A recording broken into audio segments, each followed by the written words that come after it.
Olá, tudo bem?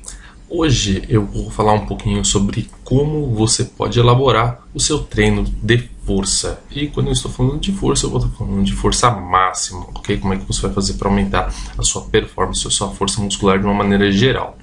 Então é importante dizer que vai ter um vídeo mais para frente falando sobre como elaborar o seu próprio treinamento de hipertrofia, mas hoje a gente vai começar pelo treinamento de força, pois é um treino que tem muitas dúvidas e é bem diferente do que as pessoas normalmente estão acostumadas, e além disso vai ajudar a dar uma base para os próximos vídeos de treinamento. Então vamos lá. A primeira coisa que eu gostaria de dizer é que eu vou estar utilizando esse trabalho aqui que fez uma meta-análise como base para exemplificar algumas coisas para vocês sobre o trabalho de força. E é importante esses três gráficos aqui. Então o que a gente pode reparar é que ele cita diversos trabalhos vendo qual é a melhor frequência para indivíduos treinados e indivíduos não treinados. Ou seja, você que nunca foi para academia é um indivíduo não treinado. E você é um cara que, se já fez um trabalho de força muscular anteriormente ou se treina para hipertrofia há muito tempo, já é um indivíduo treinado. Isso é importante, pois o treinamento tem diversas adaptações, tanto estruturais quanto neurais. Ok? Então, se você nunca realizou um treinamento de musculação, qual é a frequência ideal para você estar treinando força muscular? Cerca de 3 vezes por semana cada movimento. Agora, se você é um indivíduo treinado, você pode ver que a melhor frequência é 2 vezes por semana. Se você treina 3 vezes por semana, a sua melhora é reduzida. Então, ou seja, treinar 2 vezes por semana cada movimento no indivíduo treinado é melhor. Treinar 3 vezes por semana cada movimento no indivíduo destreinado é melhor. Agora, o número de séries que você tem que realizar para cada movimento é muito interessante. O indivíduo destreinado, obviamente, ele tem uma melhora maior do que o indivíduo treinado. Quanto você mais treinado você é, mais difícil é de você progredir.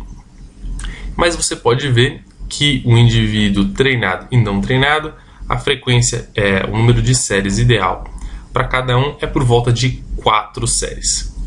Agora, quando a gente vai aqui para a intensidade, isso daqui é porcentagem da carga máxima que o indivíduo consegue fazer para uma repetição, né?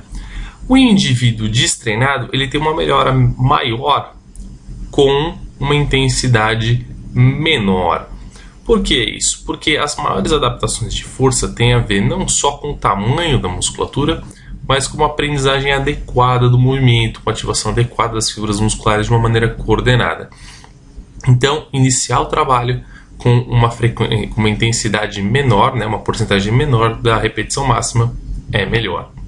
E quando a gente vai ver o indivíduo treinado, nesse gráfico aqui você pode ver que nem tem essa faixa de repetição. Por quê? Para o cara já treinado, idealmente você tem que começar o trabalho numa zona de repetição, numa zona de intensidade maior, ok? Então, para o indivíduo destreinado, por volta de 60% a 65% deve ser iniciado o trabalho, e o indivíduo treinado tem que trabalhar ali por volta de 80% da carga máxima. Então, vamos lá. É importante dizer que quem normalmente treina para força muscular é o indivíduo que realiza ou que é um atleta de outro esporte. Por quê? Porque o treinamento de força máxima tende a melhorar a sua performance em basicamente todos os esportes, inclusive nos esportes aeróbios. A gente pode ver aqui que nesse trabalho um treinamento de força máxima melhorou em 56% o tempo que demorava para o indivíduo atingir a exaustão num teste aeróbio. O que isso quer dizer?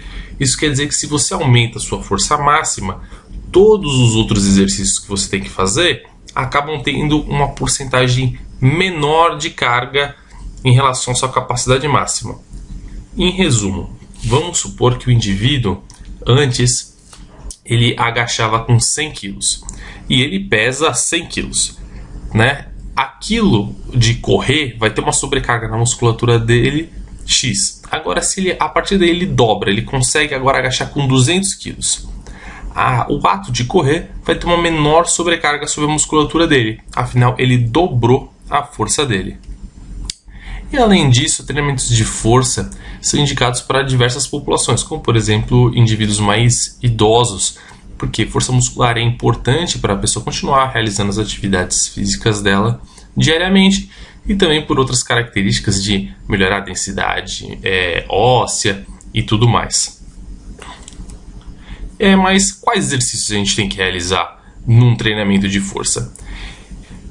A gente está acostumado a ver os 3 grandes movimentos, né? Que é o terra, o agachamento e o supino, que são exercícios que vêm sendo considerados ali os básicos há mais de um século, que são os exercícios que ainda são realizados nas competições de levantamento de peso, do powerlifting. Mas, para fazer uma adaptação mais moderna, a gente poderia dizer que teriam 5 grandes movimentos, que é o agachamento, o supino, o terra, a remada curvada e o desenvolvimento. Eu gostaria de acrescentar aqui uma puxada, né? No caso aqui deve ser demonstrado uma barra fixa. Por que isso? Porque esses 6 movimentos vão trabalhar basicamente todas as musculaturas corporais, né? O agachamento vai trabalhar membros inferiores, o supino vai trabalhar as musculaturas que empurram, a remada curvada as musculaturas que puxam das costas. O terra dá uma outra visão, né? Trabalhar outras musculaturas, apesar de estar trabalhando membros inferiores. O desenvolvimento das musculaturas que empurram, mas com outro foco. E a puxada, a mesma coisa, uma versão diferente das musculaturas que puxam ali das costas em relação à remada curvada. Mas e outros movimentos, né? Então isso que é importante a gente entender.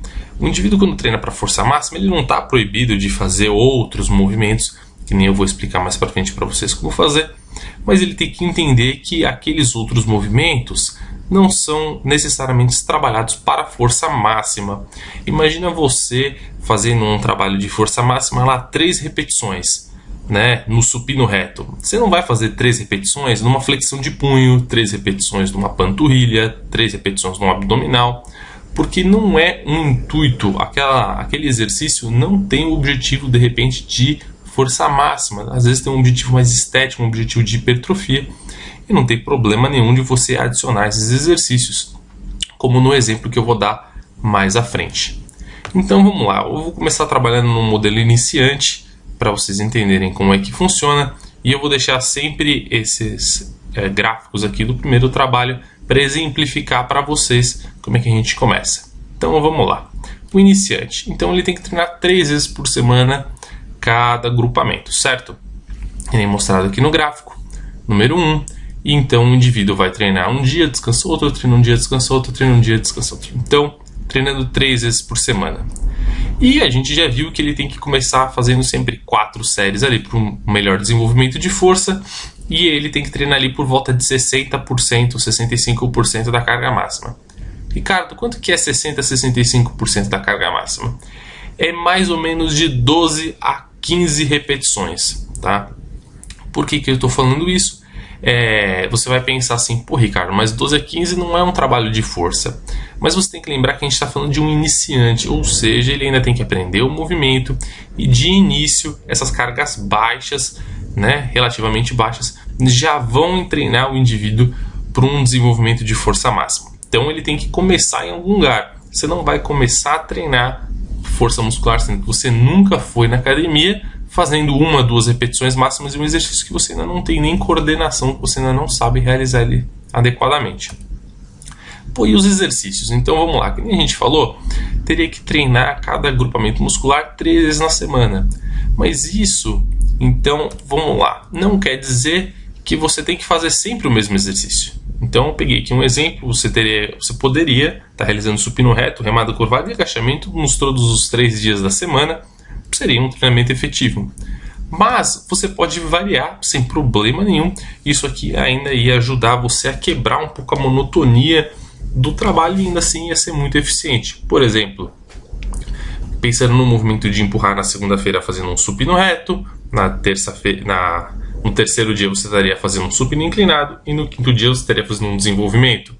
Você pode observar que lá nos movimentos de puxar, dia 1 remada curvada, dia 3 puxada supinada, dia 5 remada curvada, e para a perna a gente estaria fazendo um agachamento, um terra e voltando num agachamento, que poderia ser um lafon, um agachamento frontal, algum tipo de agachamento, até um leg press.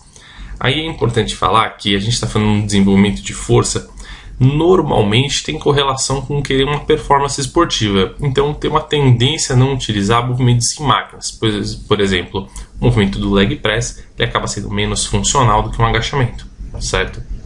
Mas nada impede de você estar colocando exercícios em máquinas nesses exercícios, inclusive para aumentar a segurança. Por exemplo, se você está treinando força máxima num supino e você não tem um local adequado, não tem um parceiro de treino, nada impede de você estar fazendo esse exercício numa máquina para te auxiliar, por exemplo, um Smith.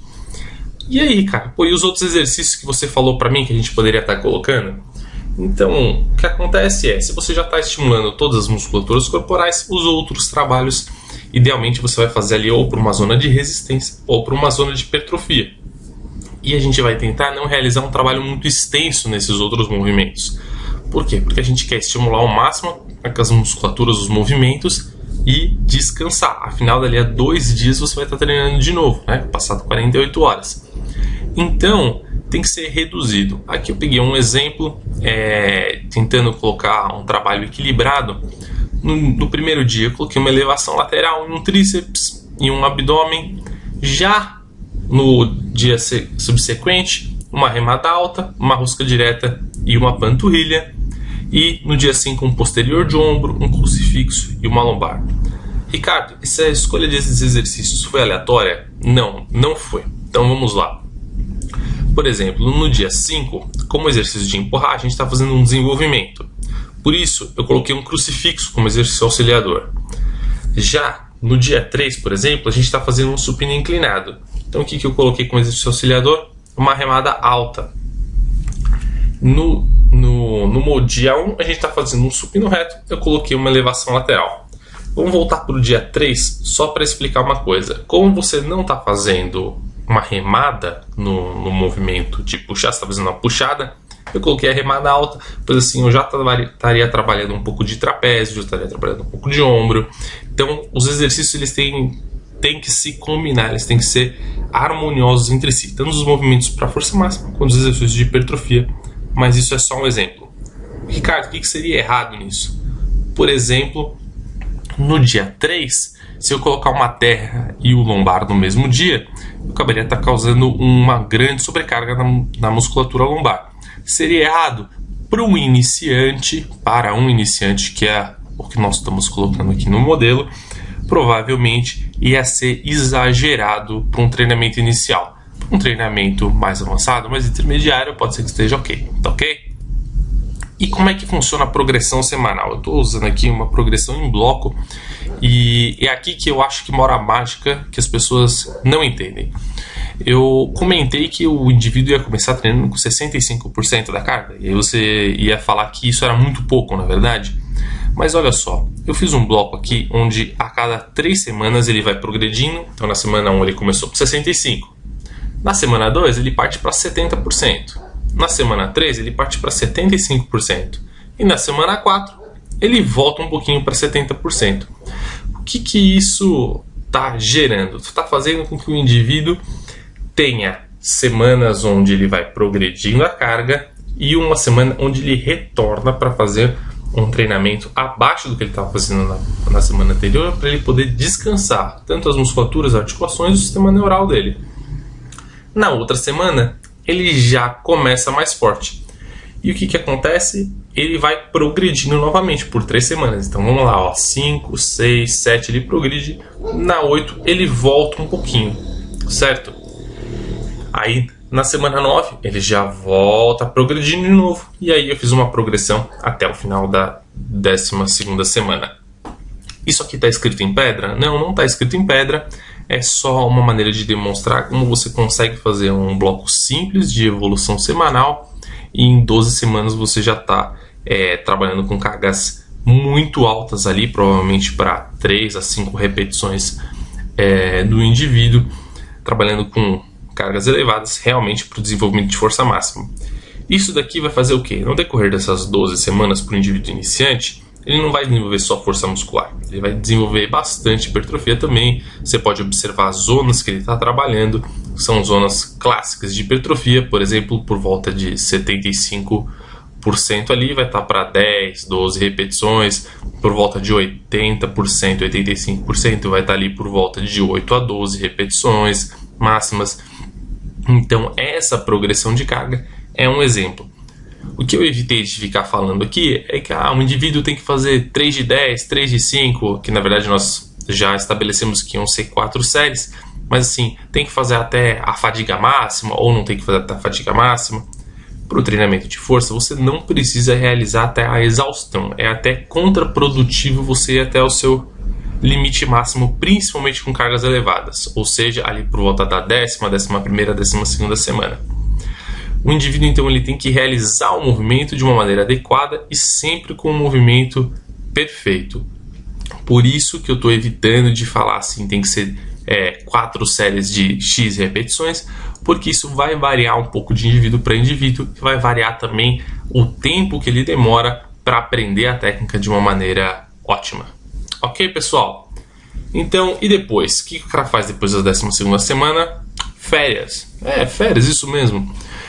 Quando você está realizando um bloco de treinamento muito extenso, principalmente que eu fiz o pico até a 12ª semana, você precisa de um período de descanso maior. Então ali eu ia recomendar por volta de 1 semana ou talvez 2 semanas de um treinamento mais leve, muito provavelmente focado em hipertrofia, com uma divisão totalmente diferente, para o indivíduo poder ter uma espécie de descanso desse treinamento intenso, para depois entrar num outro bloco de força muscular, se esse for o objetivo dele.